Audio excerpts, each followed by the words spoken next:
Welcome to this week's edition of Sun News at Noon. I'm Martina Kuna. And I'm Shaylee Penrod. Thanks for tuning in.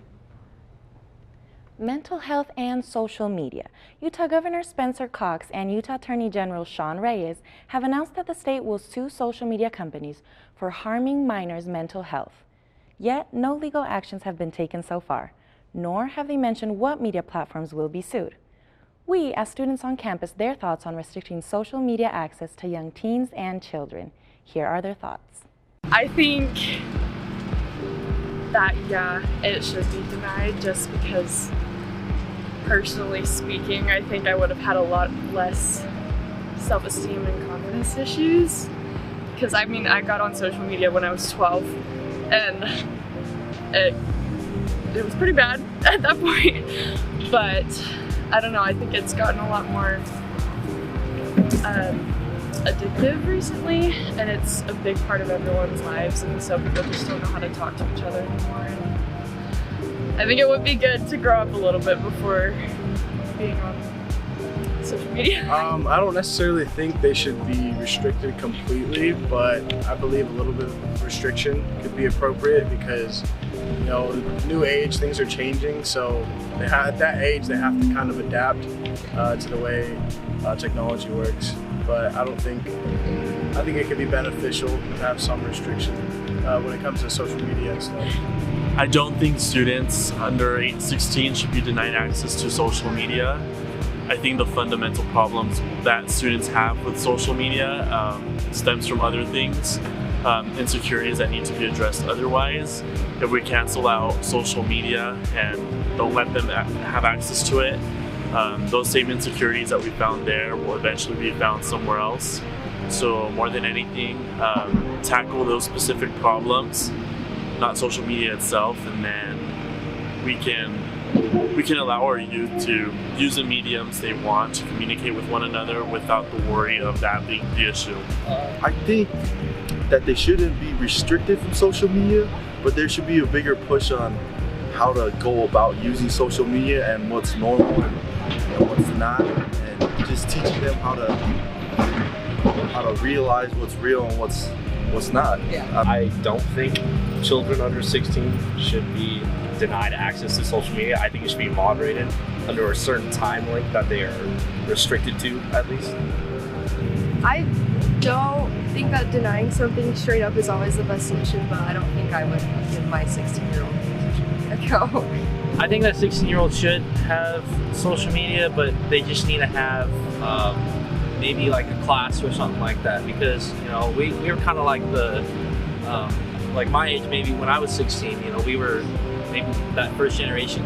Over the years, like, social media has changed like a lot, and it's been it's crazy now these days, and it's a whole lot different game than it was 3 to 4 years ago. But I think with the right precautions, like a class or something, or parents taking more control of the social media for their kids, it should be a lot better for them. But they need to be careful about it. So. January is National Stalking Awareness Month, and our police here at Utah Tech take the safety of our students very seriously. Utah Tech's Interim Chief of Police, Ron Bridge, affirms that our police on campus are highly trained in this area and work hard to keep our students safe. Students who are victims of stalking or have suspicions can reach out to Utah Tech's Title IX office, the Wellness Center, or in serious cases, should call 911. Bridge says if students fear they are being stalked, Utah Tech police can meet with them in the police station, in their dorms, or wherever the victim can meet safely. Utah Tech police will then provide the victim with any resources that they may need. Here's what else Bridge has to say about stalking awareness. Our officers are very well trained. Obviously, they are police officers, fully certified in the state of Utah. But we've gone a little bit farther. We mandate that they take specific training that has to do with VAWA crimes, which was its Violence Against Women Act. They are highly trained on sexual assault, stalking incidences, and any other VAWA crimes that come up on campus. Also, we have an integrated victim advocate that's here in the office that can offer victim services to anybody that is the victim of crime. Utah Tech is searching for its new international royalty. All international students are welcome to participate by showcasing their culture and talents. The crowned winners are granted scholarships of up to $1,500 during their reign as an encouragement to continue the hard work and be proud of where they came from. The event will take place March 7th at 7 p.m. There will be several informational meetings. The first one will take place January 31st from 4 to 5 p.m. at the International Students Office. If you are an international student and want to represent your country here at Utah Tech, send an email to ali.mcmullen@utahtech.edu to get started. Let's hear from the current Mr. and Miss International to hear more about their experience. During my reign as Miss International here at Utah Tech, my main purpose has been to support the International Office in their efforts to reach out to international students, and I have personally tried to reach out to them and befriend them and make them feel welcome when they come here, and especially when they're new. So during the showcase, we present different talents. There's some people that dance, like folkloric dances from where they're from. There's some people that sing. And then the last edition, I thought there was something that was very interesting. Min from Vietnam, he created an artificial intelligence program that he put into a little robot that he would talk to him, and then the robot would reply. And I thought that was very unique, and I really liked it. My most memorable experience, I think it has been the homecoming parade, because we had to decorate the float with the balloons and the colors and different things, and we had so many international students that participated, and they were carrying their flags, and waving them with pride, and I think that it was a great opportunity to showcase the diversity that we have on campus, because there were so many students walking down the University Avenue, and we were playing music and having fun, and I thought that was really great.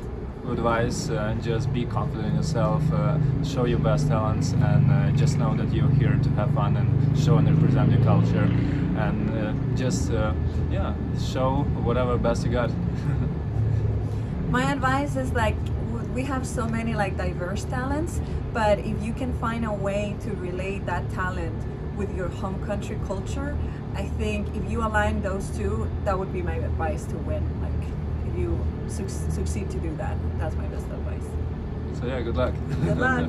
My most memorable experience as being part of international royalty was during the homecoming parade when we were representing our international students, and it was amazing. It was the best experience I've ever had this year, and it was so amazing because we had so much fun. We were screaming, we were having fun, and we were just having a blast. Yep, I was the same. I said. Physical activity is good for the mind and the body. Luckily, the HPC has students covered in this department. The HPC offers free weekly fitness classes taught by Utah Tech's very own students. The classes include, but are not limited to, cycling, yoga, advanced hip-hop, high fitness, and more. I talked to students from an advanced hip-hop class to see how attending these fitness classes improves their mental health. I believe this class, or fitness classes in general, definitely help your mental health. I personally have been saved by dance myself. I love coming to dance class and just working on my mental health. I call it cheap therapy, honestly, because you come to a class, you start doing fitness, you're sweating, your mental health, your endorphins, it's biology, y'all. It just makes you feel so much better. Well, so I started coming to these classes because I had nothing to do, and I really enjoyed these classes because it just gets me out, and I love being super active in dance. I really like it, even though I'm not amazing at it, but it's super fun to meet new people here at Utah Tech, and I find it so fun to take these classes. I do think that a wide variety of students would benefit from taking classes like this, mostly because it's just so positive and uplifting. I started teaching classes here at the HPC starting in, I believe, May of 2022. I started with a pop-up class, just simple, nothing too crazy. And then everybody loved my class so much that they asked me to come back and start teaching regularly every single week. And I said, yes, of course, because I love teaching dance. It's a fun thing to do. It's such a fun environment. Something that I love about it is that it's just such a non-judgment zone here. Whether you're a beginning dancer or an advanced dancer, you just come, you have a good time. Whether you're so experienced or you have no experience whatsoever, it's just a good time all around. So I definitely think that dance is good for mental health. It's always been an outlet for me, and it's just to decompress. Oh, 100%. It definitely helps my mental health because just dance is like, it makes me happy, and something that makes you happy is just great for your mental health. I really like taking these classes. It just makes me like super happy. Hip hop, that sounds so fun. Have you taken any of those classes? I've done some of the yoga ones, and I loved them so much because I always felt so relaxed after. I bet. I'll have to try some one time. We'll be right back after the break with Sydney Wall's weekly weather report.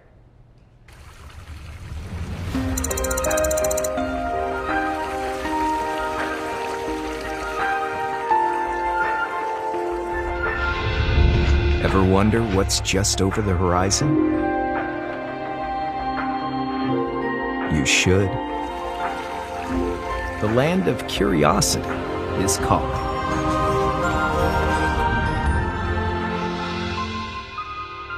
Rise to it.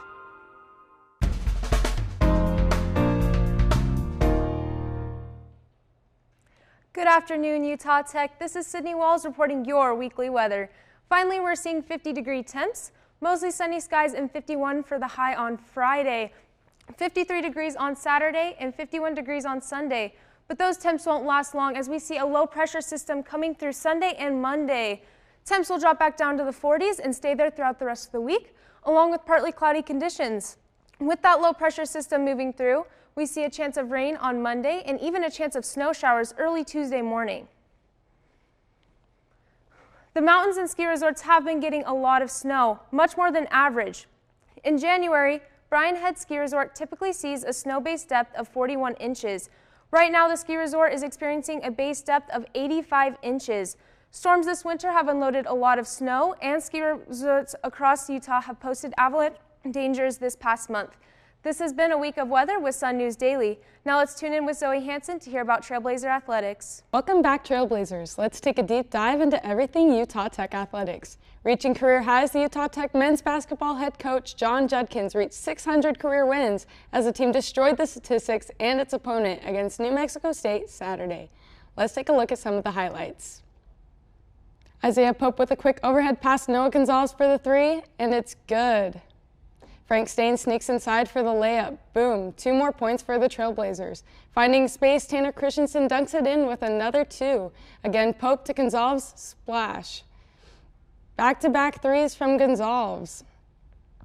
Here's Cameron Gooden with a sweet move and another 2 points on the board. Late pressure on Gonzalez and boom, another 3. Pope inside with a quick grab, drained. Gonzalez at the top, unstoppable. Now we see Pope to Stain, fires, good. And now Gooden avoiding the pressure, drains. And again, Trey Edmonds inside, past the defenders and a dunk. To end it out, a spin move to add 2 more points from Jacob Nichols. The Trailblazers took the 13-point lead, 89-76. More shattered records. The Utah Tech women's track and field team started out the day powerful with all 4 racers placing top 10 in the 200-meter. Then, freshman Megan Jenkins set the school record in the 400-meter and placed 3rd in the event. Sophomore Emma Lloyd finished for the 7th best time in the program. In the 800-meter, sophomore Addie Wyatt passed previous record by nearly 8 seconds. Sophomore Sadie Edwards and Camilla Hamilton took 2nd and 3rd best times in the school history.